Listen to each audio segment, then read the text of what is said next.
How did you accidentally get your ex back in bed? I had just broken up with my girlfriend, and I was reeling from the fact that she had dumped me for a guy I didn't like, a real jerk. I was at a ball game and saw them across the gymnasium of our high school, coupled up, holding hands. She looked at me, then looked away. He smirked. I got up to leave. It was a good game, but I wasn't into it. I went outside in the cool air. I felt like someone was following me. It was a girl I knew who was in the class below me, a junior. She was about 18. I will call her Courtney. I thought she was fine, but she wasn't my type. She was too quiet and had a strange way of looking at the world. She was really friendly to me, though, and her best friend told me she liked me. Courtney had caught up with me and asked me why I was leaving. I told her about my ex and her jerk boyfriend. She really seemed to pity me. You know, I can be good company, she said hopefully. I really looked at her for the first time. She was tall for a girl, almost as tall as me. She had shoulder-length, sandy brown hair and freckles. She had a really great smile with pale blue eyes. I don't know why I didn't notice her before. Suddenly she grabbed my arm and snuggled up to me. As she did, I felt warmth radiating from her body. It felt comforting. I noticed my ex and her boyfriend coming out of the gymnasium. I knew they were following me to annoy me, probably his idea. She said, "Are they following you?" I said, "Isn't it obvious? No one is leaving the game. Let's get them back," she said. "How?" I observed my ex watching Courtney and me carefully. Her brow knitted in a frown. It dawned on me that my new friend had a great idea. "Okay," I said. Courtney mused. "I could pretend to kiss you." "No, that would not work. She would know we are trying to get back at her." Courtney then suggested that we fake me getting an oral intimacy. I was shocked to hear her say that. She was always so shy. How would we fake it? We could go to your car and I could drop to my knees and do it. She is bound to believe it. Without another word, we walked to my car, holding hands, and she reached over and kissed me in the mouth. Her lips were warm against the now snappy autumn air. I wouldn't mind having those lips somewhere else, I thought. Then I felt guilty because I had never even really noticed her before, and here I was picturing her as an intimate object.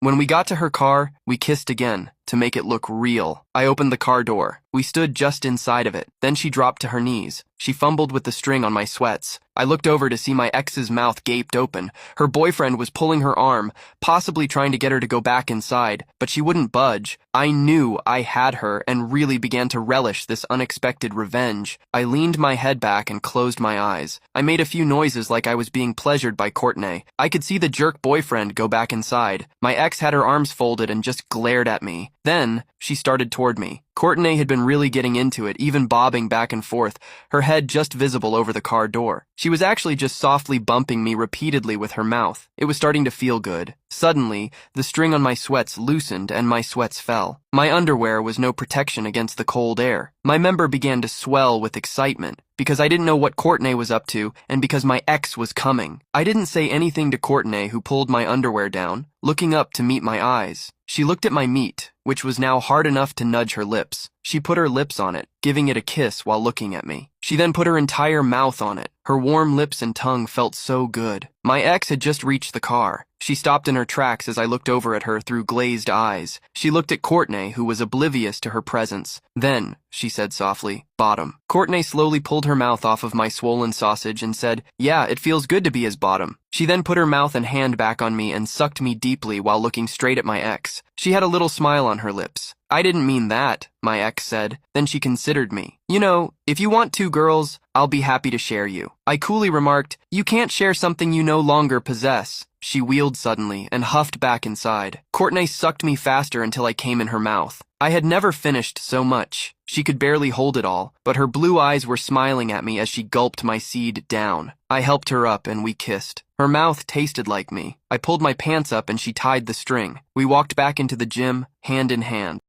What was the most expensive thing you ever got for free because someone made a mistake and didn't charge you? An entire brand new in-store $600 queen mattress. To this day, I have no idea what happened with this one. I'd just moved into my first official place, which I split with my brother. Up to that point, I'd slept on a twin my entire life, but having reached what felt like a pinnacle of success, I thought I needed a mattress worthy of my newly independent status. I went to a couple stores where the salesman followed me around and generally creeped me right the heck out. The mattresses were all so much more expensive than I'd planned on anyway that I probably would have given up regardless. Well, one day shortly thereafter I was driving to work when I passed a store that I'd never noticed a close-out sale. I said excitedly to my empty car, "Surely there'll be something there that I can afford." I beelined over there on my lunch break, unable to wait till after work. It was a tiny shop. Rolled-up mattresses were piled in a disorderly heap against the wall inside the door. Beyond them, facing the door, was an equally untidy desk with papers strewn haphazardly about. To the right was the display floor, which had room for perhaps 8-10 mattresses to be out at a time. The middle-aged man behind the desk glanced up over his glasses as I entered. "How can I help you?" he asked. "I'm looking for a memory foam mattress. I'm hoping to find one on the softer side, but I've also heard they can have problems with retaining heat and I want to avoid that." The man nodded and stood, beckoning me over to the first of the 8 mattresses on display. "This is a really quality one made by some well-known brand. It does tend to run a bit firm, though." I tried it. Yep, this was a Papa Bear bed. I wanted Mama Bears. Too soft? No such thing for me. Goldilocks was crazy. The salesman motioned me to the second bed in the line. "This one is softer and it's a really great off-brand bed with built-in cooling solutions. It's also cheaper by about $200. I sat on the edge, swung my feet up onto the protective cover across the bed, and sank down into utter bliss. This was it. I was astonished by how both squishy and supportive this mattress managed to be. It was like an endless hug from my mom, and I was absolutely sold. Once I managed to pry myself away, we headed over to the clutter pile desk. The man told me my options. Cash up front, about $600, or a finance plan, interest-free, of 3 payments, 1 per month. While I could have paid for it right there, I thought it would be easier on my budget if I didn't totally drain my account unnecessarily. He rummaged around for a while before unearthing the proper paperwork, and filled me in on the story of his doomed store while I filled it out. Competition was fierce, he said, and being such a tiny store, he struggled to bring in customers. Add to that he and his teenage son did all the deliveries, made especially difficult by the fact that his back was starting to go, and he was just done. "I'm going back to long-distance trucking," he confided. "I've already got a job lined up with benefits and better pay, and I can give my back a rest." I handed him the paperwork, and he told me to come back after work and I could load up my bed after he'd processed my info. Promptly at 5 o'clock that night, I was back, card in hand and ready to load up. The salesman met me outside, apologetic. He'd not had time to run my paperwork, he said, but that was all right. I could still take the mattress that day, and he'd call me when he'd set up my payments. I couldn't complain too much about that, so his son helped me load the tightly rolled mattress into my hatchback and off I went. By the following week, I'd still heard nothing back. The mattress had taken a couple days to air out, and it still smelled weird from newness, but overall I was loving it. Like the Lannisters, however, my parents taught me to always pay my debts, and I'd worked hard to earn this mattress. I had no interest in acquiring it in any dishonest way. I returned to the store by the second week to check on things. The salesman apologized profusely as he searched through even larger piles of paperwork on his desk. Things were crazy what with the closing, he explained, but he'd get my papers done eventually, he promised. 2 weeks after that, as I was once again driving to work, I noticed that the mattress sign was gone. His delivery truck was no longer parked there either, and the windows were empty and dark. I checked that night to confirm, and sure enough, he was gone. I had no way to contact him either, since the only number available had been for the business. For years thereafter, I waited to hear from him. I halfway thought that collections might show up at my door or in my mailbox, or however they shake money out of supposed mattress thieves. I like to think he just scraped all those papers into a box in the end, and took great satisfaction in tossing that box on his celebratory bonfire that evening. I'll likely never know for sure, but 4 years later, I'm curled up on that same mattress, comfortably typing out this story. Somewhere I hope there's a happy long-distance truck driver who found a good job and a good life.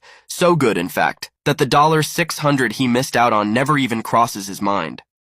I cheated on my husband with his brother, and I have no regrets. Story time. Me and my husband were high school sweethearts. We got married when we were 20, and then we had our daughter when we were 26. And then we welcomed our son a few months later. I was working a really successful job, and we were living the life we'd always dreamed of in high school. My husband would shower me with flowers, gifts, he'd treat our kids like absolute royalty. But then over time he started to get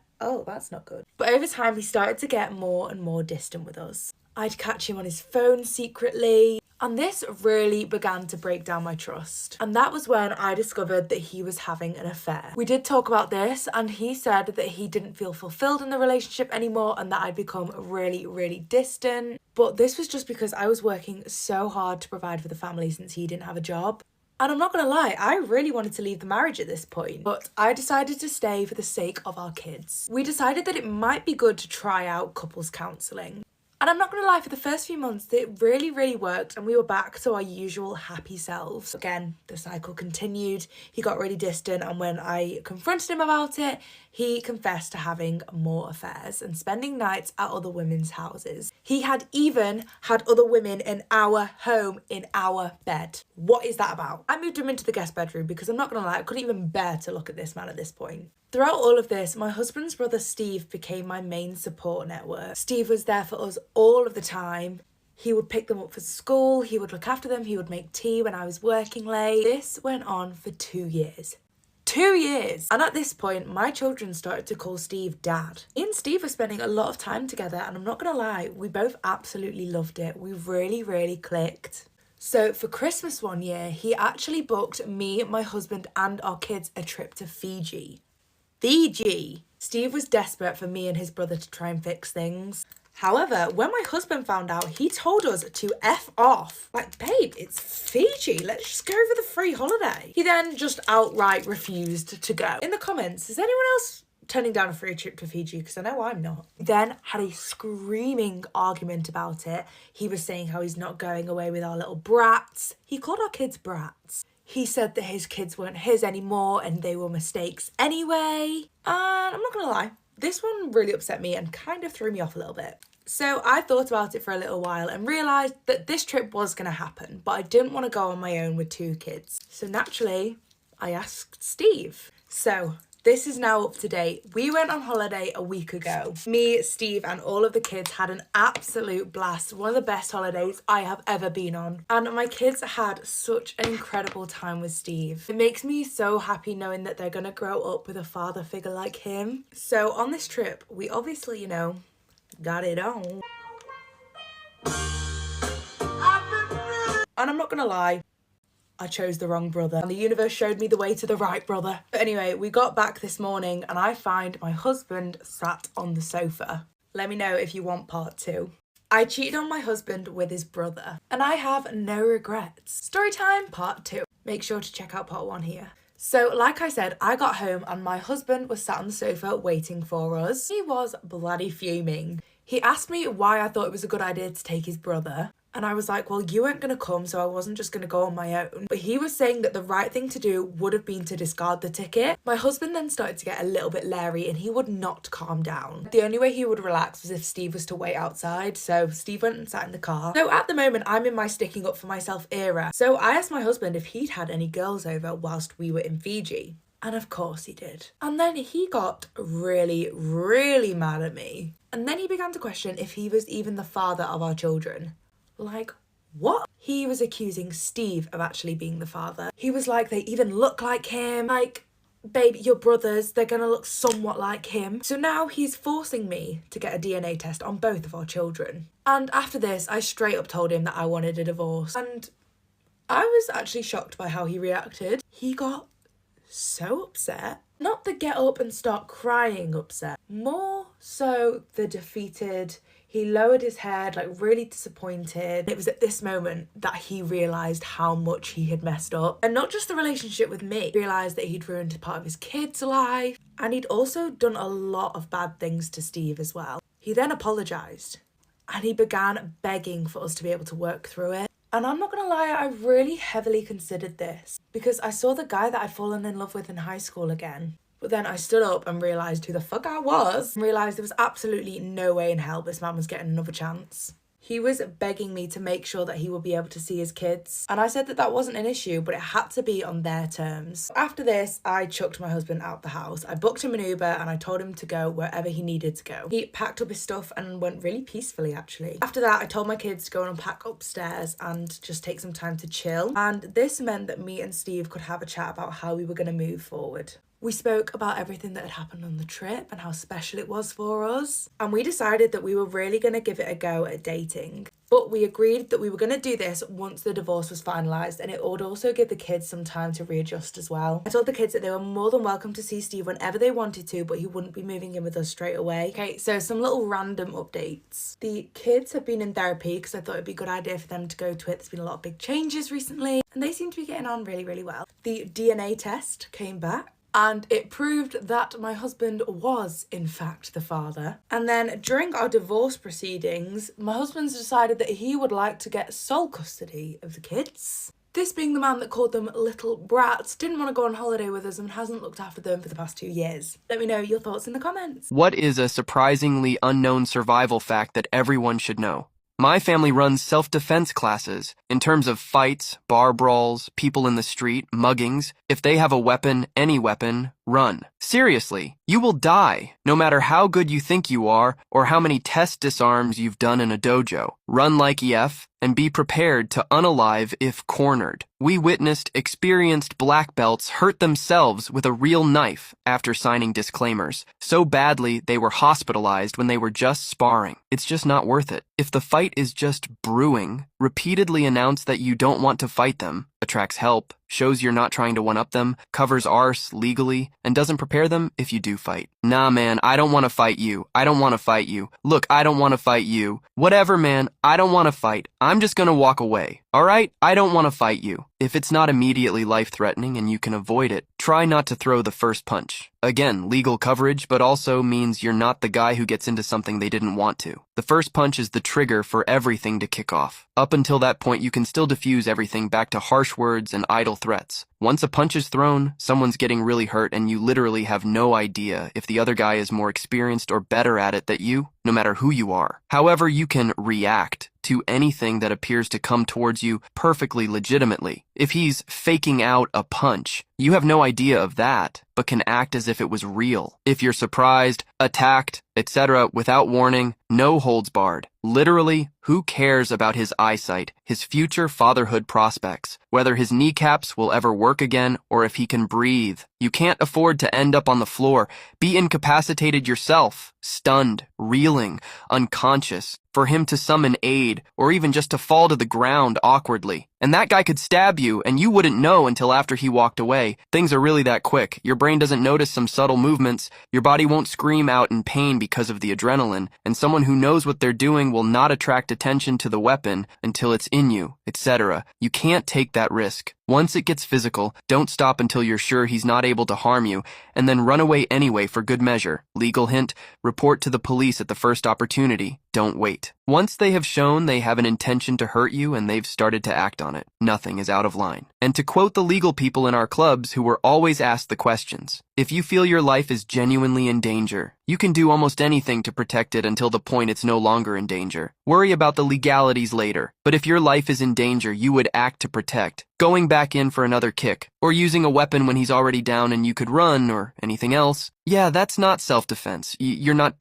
defending yourself by walking back into a fight you could have easily escaped. Victims who just tried to punch him once but he punched back so I shot him are also often harder to take seriously for self-defense than he was 3 times my size, I was on my own, he attacked, I was in a struggle for my life at that point. Especially if they were heard to try to stop the fight from happening, ran away immediately they could, and called the police as they ran. You can also act in self-defense of others, but again, you are defending. You're giving them time to run away, wife, child, friend, whoever. If there's a threat, that's what you're giving them, the opportunity to escape the threat. But there's literally nothing wrong with breaking the guy's knee as your first action. Cough. Kick it so it goes sideways, cough. In fact, from a self-defense point of view, it's perfectly legitimate. It's a perfect way to prevent pursuit and allow you to escape. Self-defense is cowardly at its heart. Everything you can to capitulate, avoid the fight, etc. But if it escalates, the quickest, most effective way to incapacitate them